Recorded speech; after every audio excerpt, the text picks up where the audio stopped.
সুপ্রিয় দর্শক, আসসালামু আলাইকুম। আমাদের এই পেশেন্ট একজন প্রবাসী। উনি ওনার বডির যে রং দেখতে পাচ্ছেন, যে বডি সাদা, হাতগুলো কালো।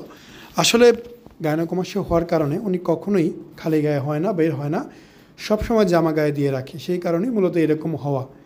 তো আমরা ওনাকে বারবার দেখাচ্ছিলাম যে এই অংশ চর্বিগুলো আপনার ওজন কমানোর মাধ্যমে কমাবেন, এবং যে সার্কেল করে দেওয়া হচ্ছে এই অংশটুকু অপারেশনের মাধ্যমে ঠিক হয়ে যাবে। একটি অপারেশনের পরিপূর্ণ ফলাফল আসতে 6 থেকে 8 মাস পর্যন্ত সময় লাগে। আমরা ওনাকে অপারেশন টেবিলের থেকে যে রেজাল্টটি আছে সেটা আমরা শো করার চেষ্টা করব।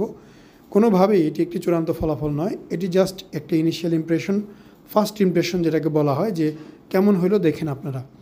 তবে এখনও বুকের মধ্যে অনেক স্যালাইন আছে, অনেক বেশি পানি আছে যেগুলো বের হবে এই টিউবের মাধ্যমে। এছাড়াও কাটাছাড়ার ফলে টিস্যুগুলো ইনফ্লামেশন হয়েছে, ফুলে আছে। ওনাকে আমি হাত দিয়ে দেখাচ্ছিলাম এই এরিয়াগুলোর মধ্যে ফুলে যাবে, এই পর্যন্ত ফুলে যাবে। দয়া করে হাত দিয়ে চাপবেন না। অনেক পেশেন্ট আছে না বুঝে না জেনে হাত দিয়ে চাপাচাপি টিপাটিপি করে, যেটা অনেক বেশি ঝুঁকিপূর্ণ। কেননা ভিতরে ইলেকট্রো করা থাকে, ঝালাই করা থাকে, সেই ঝালাইগুলো যদি খুলে যায় তাহলে সমস্যা হবে।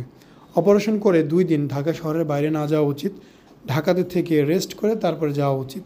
এতে আপনার রেজাল্টটা বেশি ভালো আসবে, কোনো ঝুঁকি হবে না।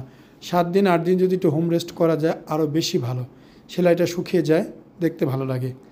এছাড়াও আপনাদের কোনো মতামত জানার থাকলে, কোনো পরামর্শ দেওয়ার থাকলে, অথবা কোনো কিছু জানতে চাইলে অবশ্যই আমাদের হোয়াটসঅ্যাপে নক করবেন, SMS করবেন, বুকের ছবি পাঠাবেন, কত টাকা ব্যয় হবে আমরা জানিয়ে দেব। আমরা সর্বদা চেষ্টা করি সঠিক ইনফরমেশন তুলে ধরার। এর পরবর্তীতে আপনি কোথায় করবেন, কোথায় না করবেন, পুরোটাই আপনার একান্তই ব্যক্তিগত সিদ্ধান্ত। আসসালামু আলাইকুম, মোহাম্মদ শাকিল হোসেন বলছি। 2017 সাল থেকে আমরা গাইনোকমাসিয়া নিয়ে নিয়মিত কাজ করছি এবং ভিডিও প্রকাশ করছি।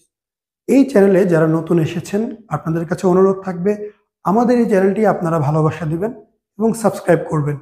এবং যারা অলরেডি সাবস্ক্রাইব করেছেন তাদেরকে অসংখ্য ধন্যবাদ। আপনারা কমেন্টের মাধ্যমে আপনাদের মতামত জানাবেন। ধন্যবাদ।